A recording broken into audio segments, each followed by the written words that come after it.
Parashat Bo. Dans la parashat de cette semaine, après les 3 dernières plaies qui vont faire sortir les Bnei Israël d'Égypte, il restait 3 plaies. Bo, c'est même Bet et Aleph, c'est-à-dire il reste 3 plaies. Et Moshe Rabbeinu déjà prépare les Bnei Israël à la sortie d'Égypte. Et il leur dit, il y a plusieurs choses à faire. D'abord, il faut emprunter des ustensiles en or et en argent de vos Égyptiens, des Égyptiens. Je crois qu'ils avaient donné. Non, Veish Alou, ils ont emprunté. Ils ont emprunté. Et la Gemara dans Sanhedrin... Je crois qu'ils avaient donné, que les Égyptiens leur Ah avaient non, donné. non, ils ont emprunté. Et Akadosh Baruch Hu a supplié les Bnei Israël d'emprunter. Ah, mais quand ils vont les rendre? Alors sur ça, on a une Gemara dans Sanhedrin qui dit que les Égyptiens sont venus et ils ont demandé un tribunal. Ils ont attaqué en justice les Bnei Israël devant Alexandre le Grand. Et ils lui ont dit, vous êtes sortis d'Égypte, vous nous avez emprunté plein d'objets et vous ne les avez pas rendus. Bien sûr que Akadosh Baruch Hu, c'était une façon de les donner aux Bnei Israël. Mais qu'est-ce qu'on répond à une attaque judiciaire? Qu'est-ce qu'on répond sur une attaque comme ça? Alors il y avait là-bas un homme qui s'appelait Gevia ben Psissa. Gevia ben Psissa était un homme bossu, très intelligent. Il a dit au Chachamim, laissez-moi aller au jugement. J'y vais. Au pire, si j'ai perdu, vous dites que c'est pas un banc délégué. Et que... Donc il est parti et il leur a dit, où c'est marqué qu'on vous a emprunté des ustensiles? Dans la Torah, dans la Bible. Ok, qu'est-ce qui a marqué dans la Bible? Que vous nous avez fait travailler pendant 400 ans. Il leur a même pas dit les calculs de 86 ans, 210 ans. Venez, on fait un calcul. Un peuple de 600 000 personnes qui a travaillé jour et nuit sans être payé.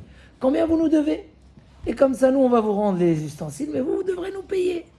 Waouh, quand ils ont entendu ça, ça monte à des... 600 000, donc il y en a plein qui sont restés. Ceux qui sont restés, c'était hors les 600 000. C'était ceux qui dépassaient les 600 000. Il y a 600 000 qui sont sortis. Ah, ils ont travaillé aussi. Donc en plus, on doit demander. Donc rémunération, inspection du travail, vous n'avez pas payé, donc il faut nous rembourser. Ils ont dit, bon, écoutez, on a besoin de 3 jours pour réfléchir, quoi vous répondre. Il s'est marqué là-bas qu'ils se sont sauvés, ils sont retournés en Égypte. Ils ont même laissé des champs abandonnés qui ont servi au Bnei Israël pendant l'année de la Shemitah. Mais, c'est-à-dire que les Égyptiens étaient redevables. Et pourquoi Kadosh Baruch Hu a fait que ça soit d'une manière pareille, qu'on emprunte, mais qu'après on n'est pas obligé de rendre? Alors, c'était pour leur payer ce qu'ils ont travaillé toutes ces années. Et ce qu'Hachem a promis à Avraham Avinu, qu'ils vont les faire souffrir, mais à la fin, après ça, les Bnei Israël vont sortir avec une grande richesse. Pourquoi il a fait de cette manière-là? Parce que Akadosh Baruch Hu, quand il récompense une personne, ou quand il punit une personne, c'est toujours Mida Keneged Mida. Mesure contre mesure. Dans la chose que tu as fait le bien, tu auras le bien. Dans la chose qu'il a fait du mal, il y aura le mal. Mesure contre mesure. Puisque, quand ils ont commencé à attaquer les Bnei Israël, à les faire souffrir et travailler, ils ont commencé en russe. C'est quoi la première phrase qu'ils ont dit? Hava nitrake malo. Venez, on va faire les malins. Hein, il a commencé, il a dit, on va demander aux sages-femmes de les tuer, de tuer les bébés à la sortie du ventre, comme ça ils ne s'aperçoivent pas. Puisqu'ils ont commencé à attaquer les Bnei Israël en ruse, Akadosh Baruch Hu dit, vous allez payer d'une manière rusée. C'est mesure contre mesure. Des fois, c'est un peu au-delà de notre compréhension, mais quand on voit des gens qui font du mal pendant des années, ils sont pas punis. Chas Shalom, des fois, un homme, il dit, où est Dieu? Où est Akadosh Baruch Hu? Il n'y a pas Akadosh Baruch Hu, il est très patient, mais il paye au mauvais sa punition et au bon sa récompense. Puisque les Égyptiens étaient condamnés à être noyés dans la mer, d'accord, et à rembourser ce qu'ils ont fait souffrir les Bnei Israël, donc, mesure contre mesure, ils ont payé de cette façon-là. Quel intérêt d'avoir de l'argent quand on part Exactement. C'est marqué que Hachem, il a supplié Daberna Beozneam. Na, ça veut dire supplie les Bnei Israël d'emprunter. Parce que quand un homme, on lui dit, tu vas sortir de la prison, mais attends un peu, comme ça tu sors avec un peu d'argent, il a tellement envie de sortir que les Bnei Israël ne voulaient pas emprunter. Et Hachem, il a dit non, mais j'ai promis à Avraham Avinu que vous allez sortir avec une grande richesse. Donc je vous en supplie, allez-y leur demander. Et la plaie de ténèbres, c'était pour qu'ils aillent voir qu'est-ce qu'il y a chez les Égyptiens, pour pas qu'ils leur mentent et qu'ils leur disent non, j'ai pas de bijoux. Mais comment ça se fait? J'ai regardé, j'ai vu dans les machins que tu as des bijoux. Donc ne me dis pas que tu as pas de bijoux. Et c'était une supplication. Cet argent, ils l'ont pris avec eux dans le désert et elle leur a servi quand ils voulaient acheter des trucs. Mais après, quand ils sont rentrés en Eretz Israël, ils avaient tout cet argent et toute cette richesse qu'ils ont pris d'Égypte. Et c'était mérité et même redevable de la part des Égyptiens pour le clan Israël. Il y avait autre chose qui devait se préparer, c'est quoi? C'est de faire l'agneau pascal. L'agneau pascal, chaque famille devait consacrer un agneau qu'ils allaient sacrifier et qu'après ils allaient faire griller la viande en steak, interdit d'être cuit à la casserole, et manger ça en tant que Korban Pessah, l'agneau pascal, à la fin du Seder. Maintenant, c'était très très dur. Très très dur, parce que les Égyptiens, c'était leur idole. Il fallait avoir une bitachon, que les Égyptiens, ils n'arrivent pas avec leurs armes pour les tuer. Mais les Bnei Israël, ils ont suivi. Et ils ont fait le bitachon. Et ils ont fait le Korban Pessah. Mais dans les Brit Mila, si vous vous rappelez, on dit Vaomar lach bedamaïr chayi. Tu vas vivre avec les 200. C'est quoi les 200? Un, c'est le sang de la Brit Mila. 2, c'est le sang de l'agneau pascal, du Korban Pessah. Ces 200, ils les ont pris là, et ils les ont mis sur les linteaux. Hein? Ils les ont mis sur les linteaux. Et sur le mashkof, et grâce à ça, ils ont été sauvés, même s'ils ne méritaient pas de sortir d'Égypte.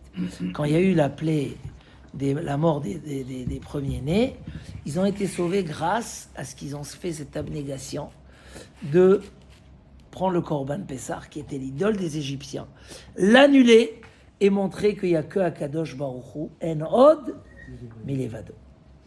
Pourquoi il fallait prendre les 200 et les mettre sur la porte? C'est quoi le symbole des 200? Et pourquoi sur la porte? Il dit en fait, il explique ça d'après le Gaon de Vilna. Le Gaon de Vilna nous explique qu'il y a 2 sortes de Yetzer Hara. 2 sortes de mauvais penchants dans la personne. Un qui est extérieur et un qui est intérieur. Celui qui est intérieur, c'est les ta'avot, les mauvais désirs. J'ai envie de ça, j'ai pas envie de me lever, j'ai pas envie de donner, j'ai pas envie de faire ci. Les ta'avot, c'est un Yetzer Hara intérieur. C'est nos mauvais désirs que comment on va les combattre? Quand on va contredire ces désirs-là et quand on va les éduquer, on va aller contre la volonté. Il y a un deuxième Yetzer Hara, c'est quoi? C'est l'influence extérieure. Je vois des choses à l'extérieur, j'entends des choses, des Yetzer Hara, des questions, voilà, ça c'est le Yetzer Hara extérieur. Les Bnei Israël devaient, avant de sortir d'Égypte, de s'engager à l'abnégation pour servir à Kadosh Baruch Hu. Tout l'exil égyptien, c'était pour qu'ils apprennent de s'annuler. Pour qu'ils soient annulés, pour reconstruire quelque chose de vrai. On est annulés pour accepter maintenant d'être les serviteurs d'Akadosh Baruch Hu. Donc, être les serviteurs d'Akadosh Baruch Hu, c'est d'accepter de sacrifier les 2 mauvais penchants. Où se trouvent les 2 mauvais penchants? L'un en faisant la Brit Mila. Il dit le Maïmonide, la Brit Mila, c'est pour rappeler à l'homme qu'il faut contrôler ses mauvais désirs. C'est ça le but de la Brit Mila. C'est pour affaiblir les pulsions et les tentations qu'il y a dans l'homme lui-même. Donc on fait la Brit Mila dans le membre où là-bas se trouve le désir de la personne. Donc ça c'est la Brit Mila. Donc eux ils ont fait la Brit Mila, ils se sont engagés de travailler sur le Yetzer Hara intérieur. Le deuxième c'est les influences. En Égypte on allait, on servait. L'agneau c'était l'idole. Des fois l'idole c'est l'argent, des fois c'est le matériel, des fois c'est les désirs, c'est les ta'avot, mais influence extérieure. Quand ils ont pris le Korban Pessah, ce symbole de l'agneau qui symbolise la puissance des Égyptiens dans le mensonge, et ils l'ont sacrifié sur Akadosh Baruch Hu, alors tout simplement, ils ont engagé un travail contre les deux Yetzer Hara qui peuvent embêter la personne dans sa Avodat Hashem. Et c'est ça qui leur a permis d'être sauvés. Ce matin, on a découvert un très beau chidouche du Sforno. Au début, c'est marqué, vous mettrez le sang sur le mashkof et sur les deux mezuzot, sur les deux linteaux. Et la deuxième fois, c'est marqué, vous mettrez Moshe, après, une autre fois, c'est marqué, vous mettrez sur les linteaux et après sur le mashkof. Il dit, en fait, c'était pour leur préciser qu'il faut mettre dans chacun des trois endroits. Il ne faut pas le faire d'un coup. Il dit le Sforno parce que ces trois endroits symbolisent trois choses. Qu'est-ce qu'ils ont mis comme sang? Une petite goutte. Ils ont écrit un Yud. Yud à droite, Yud en haut et Yud sur le côté gauche. C'est quoi ce symbole d'écrire trois Yud? Ne pas jeter d'un coup le sang, mais d'écrire un Yud. Il dit en fait, il y a trois fois, ça correspond un peu au cours qu'on a fait tout à l'heure, il y a trois fois où on parle de... Non. Il y a trois... Hein? Il y a trois fois où on... Non, une seule. Laisse la deuxième, laisse-la ici. Il y a deux fois où on parle de Olam Haba. C'est quoi ces deux fois où on parle de Olam Haba? Trois fois. Une, il y a eu le Gan Eden sur terre avant la faute de Adam Arishon. Adam Arishon était dans le paradis. Il pouvait monter plus haut, mais il a fauté, il a été renvoyé. Une fois, on a eu le Olam Haba. Deuxième fois, on a eu le Olam Haba, quand? Au moment de Matan Torah. Depuis le moment de Matan Torah jusqu'à la faute du veau d'or, le passouk qui dit « Ani amarti Elokim atem ». Vous êtes considérés comme Dieu. Ça veut dire quoi comme Dieu? La mort s'est annulée du monde, il devait vivre pour l'éternité. Jusqu'à qu'ils ont fait le veau d'or. Achen ke Adam temutun. Vous êtes revenus. Donc on a eu une deuxième fois sur terre à niveau de Olam Haba.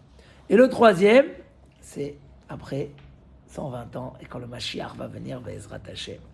Dans le Ramchal, il dit qu'il y a le monde des Neshamot aujourd'hui où se trouvent les Neshamot, le temps que la fin des temps arrive. Donc il y a un monde dans le ciel qui est le monde des Neshamot, un monde de plaisir infini, extraordinaire.